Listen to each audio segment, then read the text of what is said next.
Hello दोस्तों, मैं रितेश दिवाकर आज आप सभी के लिए लेकर आया हूँ topic height and distance.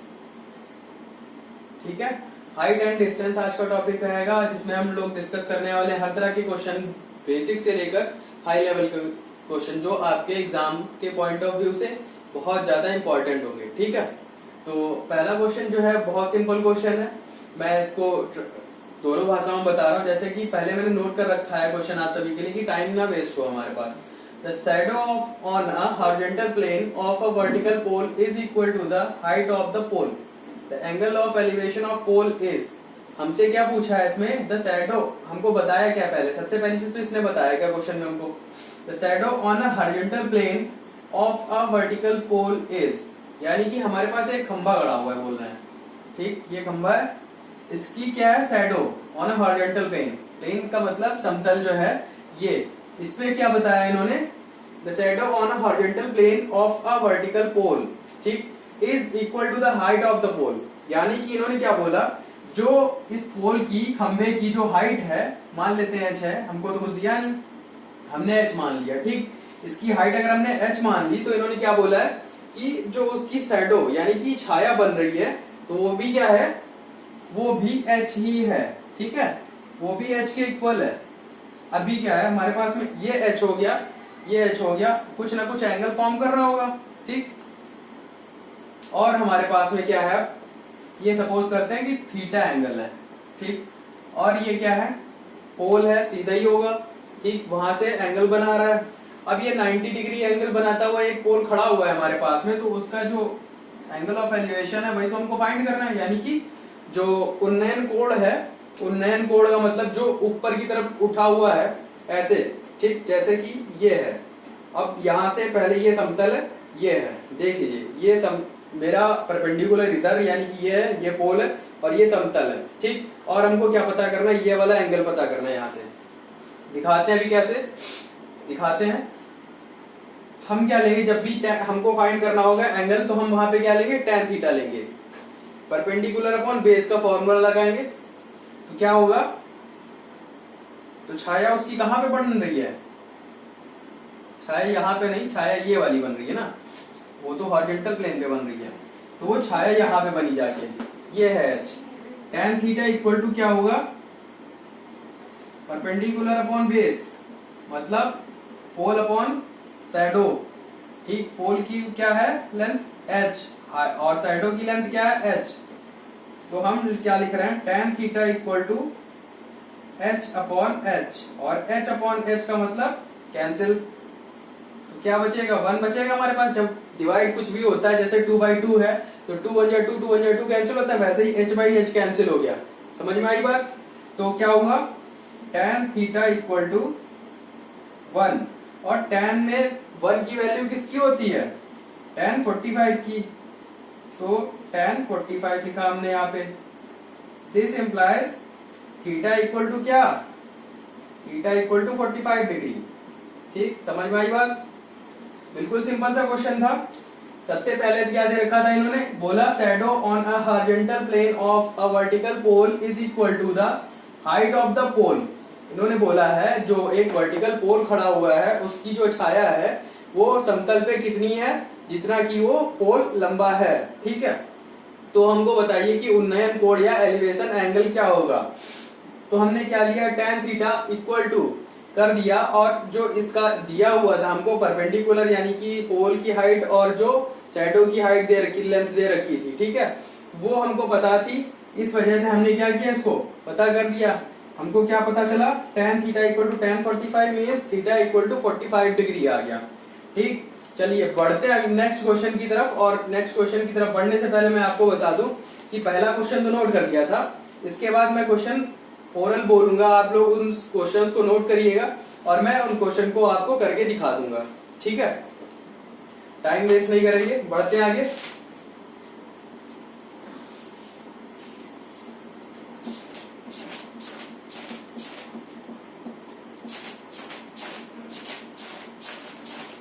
Next question हमारे पास में है, at a point 150 metre away from the foot of a tower.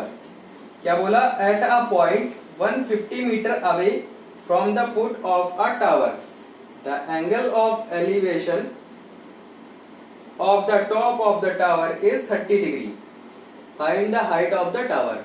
Question में समझा बोल दिया हूं एक बार, इसको आप लोग पॉज कर करके क्या करेंगे, नोट कर लेंगे क्वेश्चन। ठीक है, अब मैं क्वेश्चन को सॉल्व करना स्टार्ट करता हूं। क्वेश्चन कैसे नोट करेंगे, वीडियो को पॉज करेंगे, जितना समझ में आया लिखा, फिर समझ में आया फिर लिखा। ठीक, इस तरीके से बाकी मेरे जो रिप्रेजेंटेशन है उससे क्वेश्चन समझ में आ जाएगा कि क्या क्वेश्चन में पूछा गया, क्या दिया गया। देखिए मैं बना रहा हूं, ये बनाया। ठीक, कुछ इस तरीके से क्वेश्चन रहेगा। जितने भी क्वेश्चन होंगे एंगल ऑफ एलिवेशन के रहेंगे, हाइट कुछ जरूर रहेगी और उसकी कुछ भी होगी, दूरी भी इसकी रहेगी, आदमी टहल रहा है, पीछे बढ़ रहा है, आगे बढ़ रहा है, ये इस तरह क्वेश्चन बनेंगे। ठीक है, मैं अभी से बता दे रहा हूं। तो इसमें क्या करना है हमको, क्या बोला, at a point 150 metre away from the foot of a tower. Foot of a tower, ये फुट ऑफ अ टावर हो गया, यानी कि यहाँ पे जो टावर का क्या है, मतलब नीचे का सिरा है, और यहां से 150 मीटर की दूरी पर क्या बोला, 150 metre away from the foot of a tower the angle of elevation of the top of the tower, यानी कि यहां से ये दूरी जो है 150 मीटर की दे रखी है इन्होंने, और यहां से इसके टॉप, यानी कि ये है टावर, ठीक, ये है टावर, इसके टॉप की यहां से जो एंगल ऑफ एलिवेशन बन रहा है कितना है, 30 डिग्री इन्होंने दे रखा है। ठीक है, ठीक, और ये तो 90 होगा ही होगा। अब हमसे पूछा क्या है, टावर की लेंथ बताइए क्या होगी। ठीक, दिख रहा है, क्वेश्चन समझ में आ गया क्या पूछा है हमसे, सारी चीजें मैंने दिखा दी उसी में। अब इसका सॉल्यूशन भी देख लीजिए, ये हो गया क्वेश्चन, और अब इसका सॉल्यूशन दिखाते हैं हम आपको। ठीक, सॉल्यूशन क्या होगा, tan theta equal to, given में पहले सारी चीजें नोट कर लेंगे। ठीक, मैं क्वेश्चन करने का तरीका बता रहा हूं आपको, ये नहीं सिखा रहा कि ऐसे ही कर देना जाके, वो तो स्कूल में भी आपके समझाया जाता है कि कौन कौन से स्टेप बीच में लिखने रहते हैं। सबसे पहले गिवन लिखा कि हमको क्या दे रखा है, बेस दे रखा है ना, बेस हो गया हमारा 150 मीटर, 150 मीटर, और थीटा एंगल जो दे रखा है वो 30 डिग्री दे रखा है। ये सब चीजें जो भी होता है वो लिख लेंगे। उसके बाद में सॉल्व जब करेंगे तो क्या लिखेंगे, डायरेक्ट हम tan theta equal to perpendicular upon base लिखते हैं ना, वही होगा। तो अभी हमारे पास बेस तो है 150 मीटर का है, टावर की जो हाइट है वो नहीं पता, परपेंडिकुलर यानी कि, तो tan 30 इक्वल टू परपेंडिकुलर यानी कि हाइट h, इसको सपोज कर लेंगे h है हाइट। ठीक, हाइट स्मॉल h ले लेते हैं, h अपॉन 150। जैसा कि हम जानते हैं tan 30 की वैल्यू कितनी होती है, 1/√3 होती है, तो 1/√3 इक्वल टू h बाई 150, यही तो होगा। तो h का क्या आ जाएगा हमारे पास में,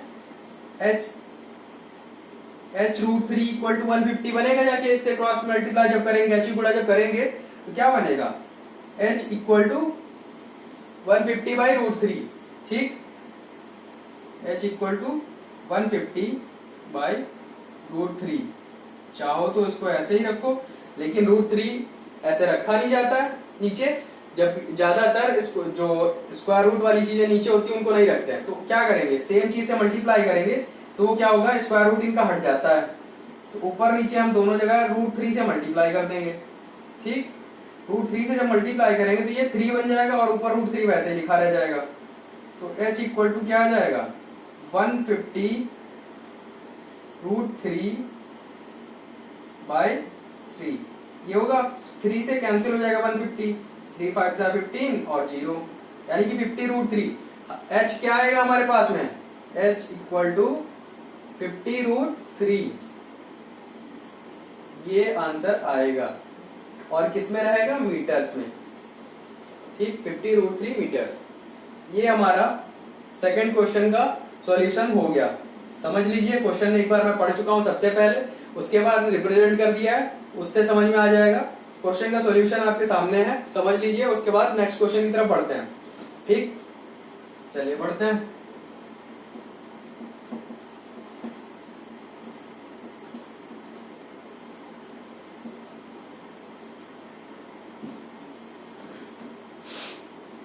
अगला क्वेश्चन हमारे पास में है द एंगल ऑफ डिप्रेशन।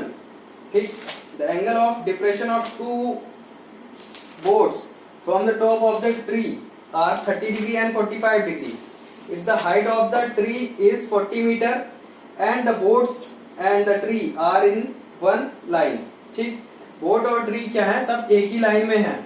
उसके बाद क्या बोला है, if the height of the tree is 40 meter and the boats and the tree are in the one line and boats are on the same side. ठीक है, find the distance between the boats.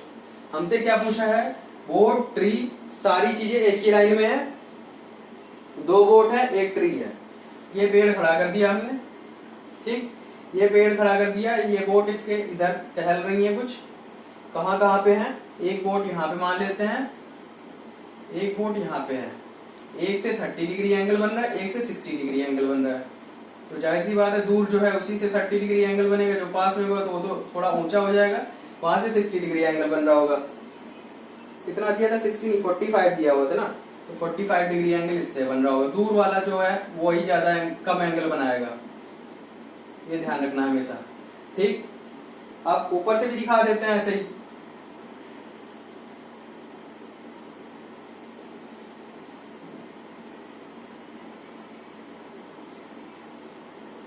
ठीक, ऊपर से भी जब angle दिखा देंगे हम तो ये जो रहेगा क्या हो जाएगा, ये वाला 30 डिग्री और उसके बाद ये जो फुल होगा वो 45 डिग्री हो जाएगा. ठीक है, समझते चलेंगे. ये हो गया 30 डिग्री और ये जो पूरा बनेगा ये 45 डिग्री बन जाएगा, बड़ा एंगल. अब क्या करते हैं हम इसको, देखिए tan 30 जब लेंगे तो tan 30 जब ले रहे होंगे तो क्या हो जाएगा, ये रहेगा और ये रहेगा. तो हमारे पास में क्या दे रखा है, कुछ दिया हुआ था 40 मीटर क्या दिया था, if the height of the tree is 40 metre, ये दे रखा था हमको 40 मीटर. ठीक, ये 40 मीटर हमको दे रखा था. तो करते हैं question. tan 30 equal to h by, ये पूरा बेस रहेगा ना, और इसकी वैल्यू तो कुछ दे नहीं रखी थी. डिस्टेंस बिटवीन हाइट ये पूछा है हमसे, ट्री बोर्ड्स के बीच की दूरी पूछा गया हमसे. तो करते हैं, क्या मान लेते हैं इसको, कुछ माने. अगर इसको x मान लेते हैं इस पूरे को हम, तो क्या करना पड़ेगा हमें. चलो अभी वैसे ही रखते हैं, करते हैं आगे. tan 30 इक्वल टू परपेंडिकुलर यानी कि 40 अपॉन, नाम कुछ तो दे ही देते हैं, ए बी सी. ठीक, ये है डी. 40 अपॉन ए बी, ये हो गया. उसके बाद में क्या करेंगे, ए बी इक्वल टू क्या आ जाएगा, A B equal to 40 by tan 30, यही तो होगा जाके, यही तो होगा. इसको भी ऐसे ही रखो, चाहो तो सॉल्व कर लो. A B equal to 40 by 1/√3. तो यहां से क्या होगा, √3 ऊपर चला जाएगा, तो डायरेक्ट लिखते हैं 40√3, ये हो गया. ठीक, अगला आगे बढ़ते हैं. तो क्या करेंगे, tan 45 लेंगे. अब हम tan 45 जब ले रहे होंगे तो क्या होगा, tan 45 equal to 40 upon BC. तो tan 45 की वैल्यू 1 होती है, इसलिए 40 बाई BC रहेगा, और BC की वैल्यू क्या आ जाएगी, BC की वैल्यू 40 हो जाएगी. ठीक है, यहां से हमको BC पता चल गया. अब हम क्या देख रहे हैं, जो BC अगर हमको पता चल गया तो इसकी दूरी पता करने में कोई दिक्कत नहीं ना. AB हमको ये पता ही था 40√3 होता है. ठीक, AB अभी देखो फिर से करके दिखाते हैं, तब समझ में आएगा कैसे. AB को हम किस में लिख सकते हैं, AC प्लस BC लिख सकते हैं, AC प्लस BC लिख सकते हैं, इक्वल टू 40√3 हमको पता था. ठीक है, 40√3 पता था हमको.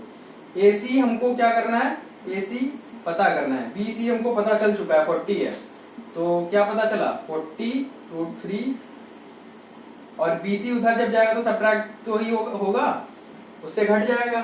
तो 40√3 माइनस 40 क्या हुआ, AC इक्वल टू 40 कॉमन ले लिया हमने, √3 माइनस 1 अंदर बचेगा, √3 माइनस 1, ये बचा हमारे पास में AC. ठीक, ये AC बचा, ये वाला पोर्शन. तो हमसे पूछा क्या था, एक बोट ये है एक बोट ये है, यही तो पूछा था कि बोट के बीच की दूरी बताइए. एक बार क्वेश्चन में देख लेते हैं क्या हमसे बोला है? Find the distance between the boards. Distance between boards एक ही है, एक ही है। इन दोनों के बीच की दूरी क्या आई? AC equal to 40√3 - 1। ठीक है, नेक्स्ट क्वेश्चन लेते हैं। नेक्स्ट